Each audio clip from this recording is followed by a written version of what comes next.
কিরে, তোর রান্না হয়ে গেল? কি রান্না করেছিস? দেখি কি রান্না করেছিস। কি রান্না করেছিস? আচ্ছা, কি কি রান্না করেছে দেখো। ও রান্না করেছে আজকে, আমাকে কিচ্ছু করতে দেয়নি, ও নিজে নিজে করলো। প্রথমে এখান থেকে শুরু করি। এটা হচ্ছে লাউ পাতা বাটা, এটা লাউ পাতার বাটা। লাউ শাক দেখিয়েছিলাম তোমাদেরকে, এটা হচ্ছে লাউ শাকের আছে না লাউ পাতা, লাউ পাতার বাটা।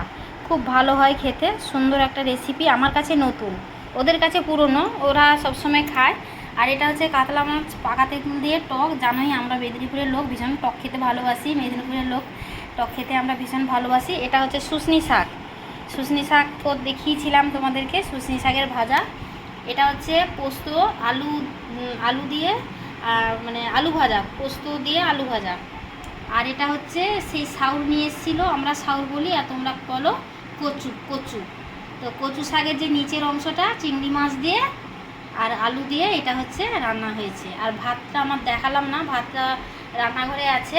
তো টেবিলের মধ্যে এইসব রান্না করে এখানে সাজিয়ে নিয়েছি। তো যারা যারা খাওয়ার ইচ্ছুক চলে আসো, দুপুরবেলার নিমন্ত্রণ রইল। এই যে আমাদের এই ম্যাডাম হাই বলে দিল তোমাদেরকে। তো চলো বন্ধুরা, শুভ দুপুর। এইভাবে তোমাদেরকে জানালাম। সবাইকে শুভ দুপুর, ঠিক আছে।